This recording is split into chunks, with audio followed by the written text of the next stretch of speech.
Hello students, कैसे आप सब लोग खैरियत से हैं, खुशबाश हैं। मैं हूं आपका फ़िज़िक्स टीचर मोहम्मद आफ्ताब और आप देख रहे हैं अपना प्यारा सा educational channel alpha science academy.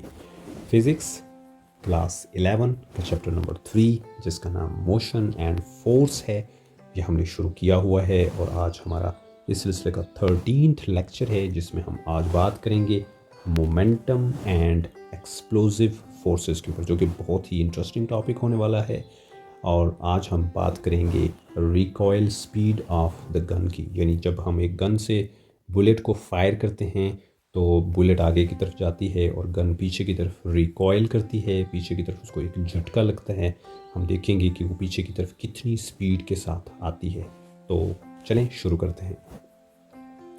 सबसे पहले आपको बताता चलूँ कि मोमेंटम और एक्सप्लोसिव फोर्सेस के पीछे जो थीम है, जो वर्किंग प्रिंसिपल है, जो असूल है जिसके तहत ये टॉपिक पढ़ा जाएगा, वो दो चीज़ें हैं और वो है, एक है आइसोलेटेड सिस्टम और दूसरा है लीनियर मोमेंटम का कंजर्व रहना। तो याद रखें, जब भी हम किसी आइसोलेटेड सिस्टम की बात करते हैं तो आइसोलेटेड सिस्टम के अंदर जब कुछ काम होता है, जब कोई एक्टिविटी होती है या कोई इवेंट होता है, तो उस इवेंट से पहले का जो मोमेंटम है उसको हम इनिशियल मोमेंटम कहते हैं और बाद के मोमेंटम को हम फाइनल मोमेंटम कहते हैं। ये दोनों momentum law of conservation of linear momentum के मुताबिक बराबर होने चाहिए। ऐसा कहाँ होता है? जी हाँ, ऐसा होता है। दो एग्जांपल्स मैं आपको दे रहा हूँ। एक एग्जांपल है एक्सप्लोजन ऑफ अ शेल और अ बॉम्ब, इसके अंदर ऐसा होता है। और दूसरे नंबर पे firing of a bullet from a gun, जब हम एक बुलेट को एक गन से फायर करते हैं तो इस दौरान भी ये देखने में आता है कि law of conservation of linear momentum hold करता है। तो चलें आप दोनों एग्जांपल्स की तफसील देखते हैं। पहले बात करते हैं एक्सप्लोजन ऑफ अ शेल और अ बॉम्ब। जब एक शेल जो है मिड एयर एक्सप्लोड करता है या बॉम्ब फटता है तो उसके नतीजे में क्या law of conservation of momentum अभी भी बना रहता है या नहीं। तो हम लेट कर लेते हैं कि हमारे पास एक बॉम्ब है, एक शेल है जिसको एक जेट के ज़रिए दुश्मन के इलाके में फेंका गया है या वैसे ही उसको टेस्ट किया जा रहा है। तो जब वो नीचे की तरफ गिरता है तो मान लीजिए कि उसके सिर्फ दो टुकड़े होते हैं। एक टुकड़े का मैस हम रख लेते हैं m1, जबकि दूसरे का नाम रख लेते हैं m2। ये वाला जो टुकड़ा है इस तरफ जाता है विद वेलोसिटी v1 और ये वाला इस तरफ जाता है विद वेलोसिटी v2। ओवरऑल जो वो जो बॉम्ब था उसका मैस जो था वो कैपिटल M था और उसकी जो वेलोसिटी थी वो v थी। अच्छा, अब प्रिंसिपल क्या है, वर्किंग प्रिंसिपल क्या है? वर्किंग प्रिंसिपल ये है कि जो बॉम्ब के जो फ्रैगमेंट्स बनेंगे वो 2 हैं, 4 हैं, 10 हैं, 20 हैं। उन तमाम फ्रैगमेंट्स का जो मोमेंटम है, उन तमाम मोमेंटा को जब हम ऐड करते हैं वेक्टर एडिशन यानी हेड टू टेल रूल के मुताबिक, तो उसका जो आंसर आता है वो ओरिजिनल जो इनिशियल मोमेंटम था उस बॉम्ब का, उसके बराबर आता है। तो मान लीजिए कि ओरिजिनल जो इनिशियल मोमेंटम था बॉम्ब का वो था mv। इसमें m जो है वो मैस है उस बॉम्ब का, उस शेल का, जबकि v उसकी स्पीड है। तो ये जो अब मोमेंटम था अब कन्वर्ट हो गया है इनटू 2 पीसेस या फिर हंड्रेड्स ऑफ पीसेस। तो मान लीजिए कि उसमें सिर्फ 2 ही पीसेस बनते हैं, तो इन दोनों का जो मोमेंटम है उसको हम कंबाइन कर लेते हैं। ये जो लेटर है इसको हम सिग्मा पढ़ते हैं और इसका मतलब होता है सम। इसका मतलब होता है सम। तो सम ऑफ ऑल द मोमेंटम, सारे जो पीसेस बने हैं उन तमाम पीसेस का जो टोटल मोमेंटम है जिसको हम सिग्मा MIVI कह रहे हैं, जबकि इसमें जो आई है वो 1 2 3 यानी इंटीजर को शो करता है, पहला पीस, दूसरा पीस, तीसरा पीस। और मान लीजिए कि पहला जो पीस है उसका मोमेंटम है m1v1 और दूसरे वाले का जो मोमेंटम है वो है m2v2। और अगर इससे कुछ ज़्यादा हुए हैं तो फिर 100 आन की गुंजाइश अभी भी है। तो मतलब कहने का ये है कि इन तमाम मोमेंटम्स या मोमेंटा को जब हम ऐड करेंगे तो हमारे पास जो टोटल मोमेंटम आएगा वो कुछ ये होगा। और ये जो मोमेंटम है वो उस ओरिजिनल मोमेंटम जो होगा फॉलिंग बम का, जो शेल का, उसके बराबर होगा।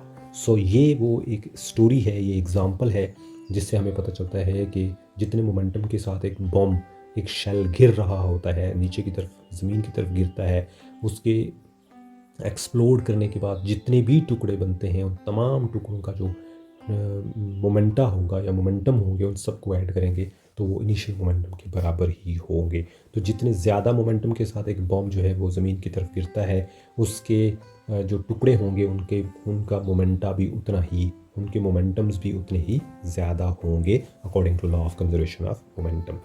तो आगे चलते हैं। अब हम बात करते हैं दूसरी एग्जांपल की, जिसमें हम बात करेंगे फायरिंग ऑफ ए बुलेट की। हम लेट कर लेते हैं कि हमारे पास एक बुलेट है जिसका मैस स्मॉल m है और एक गन है जिसका मैस कैपिटल M है। बुलेट को इस गन से फायर किया जाता है विद वेलोसिटी v। तो जब अभी हमने बुलेट को फायर नहीं किया था, तो गन जिसका मैस m है उसकी जो स्पीड है, जिसको हम u1 ले लेते हैं, वो 0 थी। तो इस तरह से जो मोमेंटम होगा वो 0 होगा। और बुलेट जिसका मैस m है और उसकी स्पीड हम u2 ले लेते हैं, वो भी 0 थी। और इस तरह से जो इसका मोमेंटम है वो भी 0 है। तो इस इवेंट से पहले जो मोमेंटम है उसको हम इनिशियल मोमेंटम कहेंगे। और चूँकि दोनों चीज़ें रेस्ट पे थी, इसलिए m into 0 plus capital M into 0, ये बुलेट का मोमेंटम है, ये गन का मोमेंटम है, ये हो गया 0 and this become equation number 1। अच्छा, जब हमने बुलेट को फायर कर दिया और फायर करने के बाद हम लेट कर लेते हैं कि गन पीछे की तरफ मुड़ती है, कितनी वेलोसिटी के साथ, v प्राइम के साथ। तो v प्राइम वो रिकॉयल स्पीड है गन की, और इसके बाद जो फाइनल मोमेंटम होगा बुलेट का और गन का वो कुछ यूँ होगा। देख सकते हैं आप यहाँ पे mv is equal to mv plus mv prime. इसमें जो mv है वो बुलेट का मोमेंटम है, जबकि mv प्राइम गन का मोमेंटम है। और according to law of conservation of momentum, initial momentum और फाइनल मोमेंटम दोनों बराबर होंगे। और इसको मैं इक्वेशन नंबर 2 कह लेता हूँ, और जो पीछे थी वो इक्वेशन नंबर 1 थी। जब इन दोनों को हम इस इक्वेशन में रखेंगे, इसको मैं 3 कह लेता हूँ। तो लेफ़्ट हैंड साइड 0 है और राइट हैंड साइड है mv प्लस mv प्राइम। और इसको जब हम सॉल्व करते हैं तो mv दूसरी तरफ जाकर 0 से माइनस हो जाता है। तो इस तरह से ये बन जाता है mv prime is equal to minus mv। और इस इक्वेशन को जब हम सॉल्व करते हैं v प्राइम के लिए, तो ये कुछ u बन जाती है कि v prime is equal to minus small mv over capital M। और इसको मैं इक्वेशन नंबर 4 कह लेता हूँ। और इस इक्वेशन को अगर मैं गौर से देखूँ तो मुझे पता चल रहा है कि जो स्पीड होती है, रिकॉयल स्पीड जो होती है v प्राइम, वो गन के मैस के साथ इन्वर्सली प्रोपोर्शनल होती है। अब गन का चूँकि मैस जो है वो बुलेट के मैस से बहुत बहुत ज़्यादा होता है। अमूमी तौर पे जो गन का मैस है वो मान लीजिए 20 ग्राम है, तो उसकी जो स्पीड होती है वो तकरीबन 300 मीटर पर सेकंड होती है। और अगर हम एक गन ले लेते हैं जिसका मैस करीब अगर 8 kg है, तो गन की जो रिकॉयल स्पीड होगी ऊपर वाले फार्मूले के मुताबिक वो तकरीबन होगी -0.75 मीटर पर सेकंड। और इसकी वजह गन का मैस बुलेट के मैस से बहुत बहुत ज़्यादा है। तो चूँकि ये इन्वर्सली प्रोपोर्शनल है, इसलिए जो गन की रिकॉयल स्पीड होगी वो बुलेट की स्पीड से बहुत बहुत कम होगी। That's it. कैसा लगा आपको ये टॉपिक? अपना फीडबैक ज़रूर दीजिएगा। और नेक्स्ट टॉपिक में हम बात करेंगे रॉकेट प्रोपल्शन की, जो कि बहुत ही मज़े का टॉपिक होने वाला है। सो जुड़े रहिए हमारे चैनल के साथ और मुलाकात होगी नेक्स्ट लेक्चर में। तब तक के लिए इजाज़त दीजिए। Good bye.